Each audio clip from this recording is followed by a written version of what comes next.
Total इन्होंने बताया कि 171 लोग अरेस्ट हो चुके हैं, जिसमें 46 एजेंट्स हैं, 116 कैंडिडेट्स हैं, 9 पेरेंट्स हैं। और दूसरी बात यह है कि क्योंकि 60 डेज लोगों के कस्टडी में होने वाले हैं, हम उनके खिलाफ चार्जशीट करेंगे। जैसे मानव भारती में हमने चार्जशीट किया था, सप्लीमेंट्री चार्जशीट किया था, सप्लीमेंट्री और चार्जशीट किया था, और जो विदेश में थे उनके अगेंस्ट इंटरपोल नोटिस हमने किया, उनको वापस लाने की प्रक्रिया की। देखो, अल्टीमेटली हमको करना तो ये रूल ऑफ लॉ से ही पड़ेगा, और रूल ऑफ लॉ में क्योंकि ये ऑलमोस्ट ट्रंक्स की एक डॉक्यूमेंटेशन होगी, ट्रंक्स टुगेदर, और ये सारे कोर्ट में कई बार पेश हुए हैं। और हमारी इन्वेस्टिगेशन को हाई कोर्ट ने भी स्टैंप किया है, हमारी इन्वेस्टिगेशन को सबऑर्डिनेट कोर्ट्स ने भी किया है, क्योंकि बार बार ये फाइलें कोर्ट में जाती है जब हम प्रोडक्शन के लिए जाते हैं या जुडिशियल कस्टडी के लिए जाते हैं।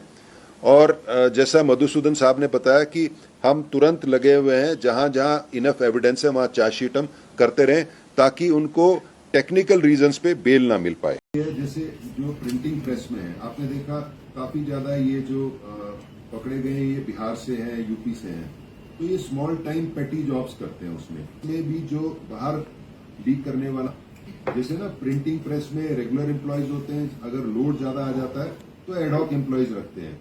तो ये जो हमारे केस में जो था वो जो एक बार प्रिंट करने कट करके जो स्टेपल करते हैं ना, वो था।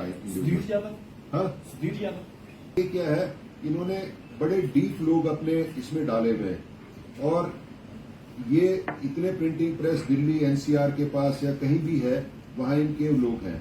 फिर आपने देखा कि इनका कितना नेटवर्क पहुंचा हुआ है, चाहे वो पंजाब का पेपर हो, लेकिन network eastern UP and Bihar के होते हैं।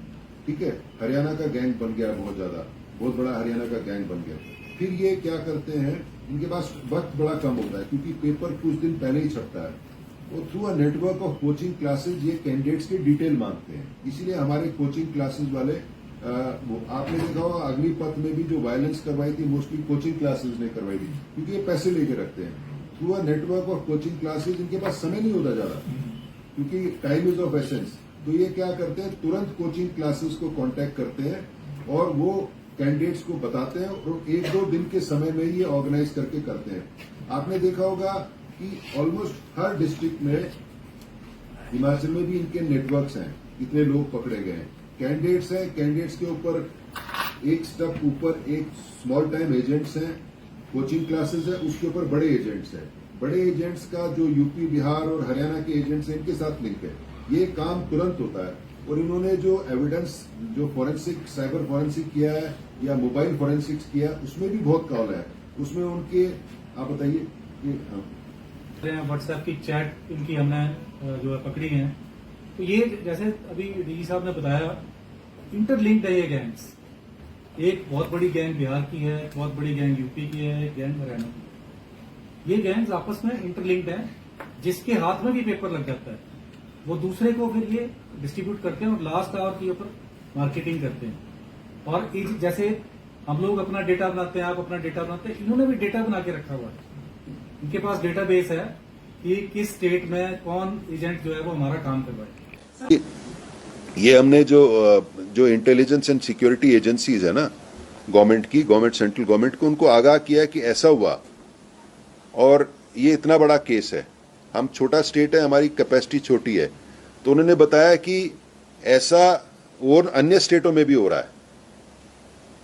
अभी JNK गवर्नमेंट ने एक कमेटी बनाई है, उनका सब इंस्पेक्टर का एग्जाम का वो लीक हुआ है, बड़े हाई लेवल की उन्होंने कमेटी बनाई है। तो ये जैसे राजस्थान गवर्नमेंट ने तो कमेटी बना दी, इसकी रिकमेंडेशंस हैं, और रिकमेंडेशन जैसे राजस्थान गवर्नमेंट की है उसको भी हम स्टडी करेंगे, अपने उसको लाएंगे। ये तो हो गया कि आगे फ्यूचर क्या होगा, क्या नीति बनेगी। लेकिन हमने सेंट्रल इंटेलिजेंस एंड जो इन्वेस्टिगेटिंग एजेंसीज है उनको भी आगाह किया है कि this is a big crime and this is a emerging crime, और इस पे प्रॉपर फोकस होना चाहिए। और CBI को इसका मतलब एक सेंट्रल डाटाबेस बनना चाहिए कि कौन कौन ऑर्गेनाइज क्रिमिनल्स है। जैसे आपने देखा, इसमें तो बहुत क्रिमिनल्स बहुत बार इन्वॉल्व थे। हाँ, सो बेसिकली अब तक ये क्राइम है रेडार के नीचे था, मतलब हमारे रेडार में ही नहीं था। ये सोचते थे कि छोटा मोटा कुछ है, लेकिन अब ये निकल के आया कि ये तो बड़े प्रोफेशनल गैंग्स इसको करते हैं, और उनका काम ही खाली ये है। जो सेक्शन 10 है, रूल 10 है हमारा, उसका जो रिक्रूटमेंट का anyone who uses foul means he will be disqualified. तो हमने तो कर दिया, सरकार को इन्फॉर्म कर दिया। उसमें सेक्शन 10 है, हमारा रूल 10 है, anyone who uses foul means. तो ये तो फाउल मींस भी यूज किए, इन्होंने अरेस्ट भी हुए। ये तो हमने वो भी और हमने सरकार को भी इंटीमेट कर दिया। ये कैंडिडेट्स को इंटेरोगेट किया है, उसमें प्रैक्टिकल है। अभी आप केंद्र सरकार की बात भी कर रहे थे। अभी माननीय शिक्षा मंत्री धर्मेंद्र प्रधान जी हमें गया था, तो वो भी इसके बारे में पूछताछ कर रहे थे। केंद्र सरकार भी इसके बारे में बिल्कुल सीरियस है, गंभीर है। उनके भी वहां से भी बहुत सारे टेस्ट एग्जाम जो हैं वो लीक होते हैं। अभी सीबीआई भी एक पता चला है कि जो ये जेईई एग्जाम होता है पिछले साल, ज्वाइंट एंट्रेंस एग्जाम जो है IITs वगैरह का, वो भी लीक हुआ था, उसकी भी इन्वेस्टिगेशन कर रहे हैं। तो केंद्र सरकार भी इसके बारे में गंभीर है और वो भी एक नीति बनाने की लगे हुए हैं, उसमें नीति बनाने की कवायद में है।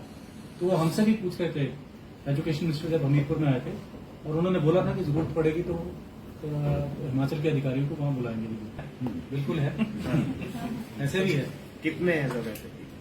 एक दो का तो है, अभी 3 कैंडिडेट्स हैं, तो लेकिन ऐसा हुआ है, उसका पेपर उसके हाथ में आया और वो पास ही नहीं हुआ। जो